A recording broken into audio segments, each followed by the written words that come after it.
अरे रोशनी, तू तो किट्टी में अकेली ही आई है। तेरे दोनों शैतान बच्चे कहाँ हैं? हम सब तो अपने बच्चे साथ ही लेकर आए हैं। घर पर छोड़कर आओ तो कौन संभाले?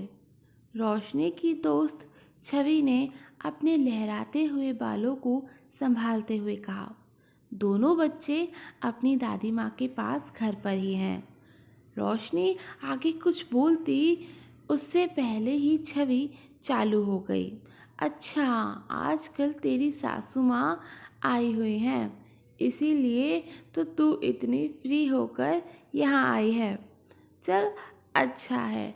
अब तो तुझे कोई काम करने की भी ज़रूरत नहीं है। घर और बच्चों दोनों की जिम्मेदारी से फ्री जो हो गई है। छवि, तुम ऐसा क्यों कह रही हो? वो मेरी सासू माँ है, कोई नौकरानी नहीं है जो मैं घर के सारे काम उनसे करवाऊंगी। मैं यहाँ किट्टी में एंजॉय करूँगी और माँ बच्चों के साथ पार्क में एंजॉय करेंगी। अब वो परमानेंट यहीं रहेंगी, इसीलिए मैंने उन्हें भी किट्टी भजन ग्रुप ज्वाइन करवा लिया है। उन्हें जो भी काम करना होता है अपने मन से करती हैं। मैं उनसे कोई काम नहीं करवाती। मेरे लिए उनका मेंटल सपोर्ट ही बहुत है। रोशनी ने अपनी दोस्त छवि की बेफिजूल बातों का जवाब कुछ यूं बोल कर दिया। अरे चिल मार यार, तू तो मेरी बातों का बुरा मान गई। मैं तो बस ऐसे ही बोल गई। आजकल ज़्यादातर घरों में यही देख रही हूँ, तो मुंह से निकल गया। लोग बाग अपने सास ससुर को इसीलिए अपने साथ रखते हैं जिससे उन्हें घर गृहस्थी बच्चों की जिम्मेदारी से मुक्ति मिले और वो मस्त अपनी लाइफ एंजॉय करें। तो तुम्हें अपनी सोच बदलने की ज़रूरत है छवि। मेरी सोच इससे बिल्कुल अलग है। माँ तो पापा की डेथ के बाद अकेले ही रहना चाहती थी और इतने दिनों से रह ही रही थी अकेले, क्योंकि उन्हें भी यही लगता था कि बेटे बहू के साथ रहकर उन्हें उनके हिसाब से चलना पड़ेगा। लेकिन इस बार हम लोग अड़ ही गए कि उन्हें अपने साथ लेकर ही चलेंगे, तो उन्हें आना ही पड़ा। ऋषि मेरे पति उनकी इकलौती संतान है। मैं तो मानती हूँ कि मुझसे पहले ऋषि पर उनकी माँ का हक है, इसीलिए मैं कभी उन माँ बेटे के बीच में हस्तक्षेप नहीं करती। ऋषि को ऑफिस से आकर सबसे पहले अपनी माँ के पास बैठना अच्छा लगता है, तो मुझे भी कभी इस बात का बुरा नहीं लगता, क्योंकि मेरे आने से पहले उनके माता पिता ही सब कुछ थे उनके जीवन में, और वो जगह मैं कभी उनसे छीनना नहीं चाहती। हमने उन्हें यहाँ लाकर उन पर कोई एहसान नहीं किया, बल्कि अपने बेटे पर उनका पूरा हक बनता है। ये घर मेरा नहीं बल्कि उनके बेटे का है और वो यहाँ पूरे अधिकार के साथ रहने आई हैं। उन पर किसी बात का कोई प्रेशर नहीं है कि उन्हें इस घर में रहने की कीमत चुकानी पड़ेगी मेरे घर और बच्चों को संभाल कर। वो पढ़ने की शौकीन हैं, खाली समय में मैगज़ीन पढ़ती हैं।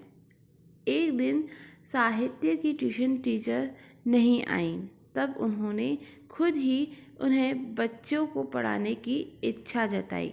जिस दिन बच्चों को ज़रूरत होती है तब वो उनकी मदद करती हैं। ऐसा भी नहीं है कि मैं उन्हें कोई काम करने ही नहीं देती। जब भी वो कुछ करना चाहती हैं तो मैं उन्हें रोकती भी नहीं हूँ। आज भी जब मैंने बच्चों को साथ लेकर आने की बात कही तो वो बोली, रोशनी, बच्चों के साथ लेकर जाओगी तो तुम किट्टी को एंजॉय नहीं कर पाओगी। ऐसा करो, बच्चों को मेरे पास ही छोड़कर जाओ। माँ, कहीं आपको ये तो नहीं लगेगा कि आपके आते ही मैं बच्चों को आपके सहारे छोड़कर निश्चिंत हो गई हूँ और ये बहुत शैतान भी है। ऐसा तब लगता जब तुम इन्हें अपने आप छोड़कर जाती। यहाँ तो मैं खुद ही कह रही हूँ 2-3 घंटे आराम से संभाल सकती हूँ।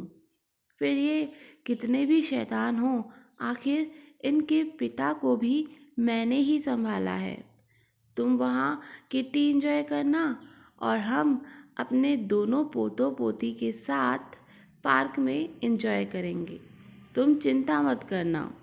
यह कहकर वसुंधरा जी हंसने लगी और रोशनी उनके गले लग गई। थैंक यू सो मच माँ।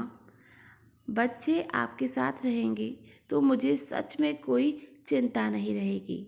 मैं तो हमेशा से सोचती थी कि मेरे बच्चों को अपने दादी का साथ और मार्गदर्शन मिले। अब तो माँ और बच्चे दोनों ही बहुत खुश हैं। माँ भी यहाँ नए दोस्त बनाकर अपने बच्चों के साथ बेहद खुश रहती हैं। रोशनी, तेरी इस खूबसूरत सोच को मेरा सलाम है।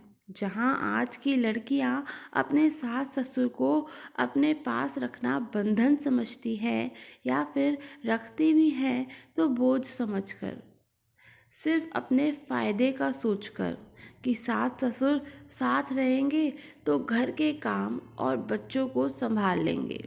वहीं तू ये मानती है कि तुमसे पहले तुम्हारे पति पर उनकी माँ का हक है।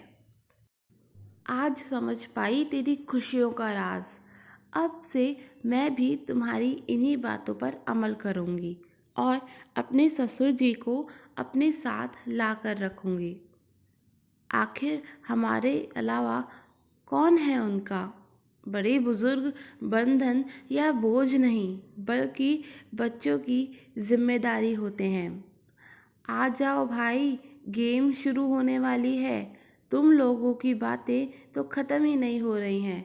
किटी मेंबर के पुकारने पर वो दोनों ग्रुप में शामिल हो गईं। दोस्तों, अगर आज की कहानी आपको पसंद आई हो तो चैनल को सब्सक्राइब ज़रूर कीजिएगा। Thank you for watching.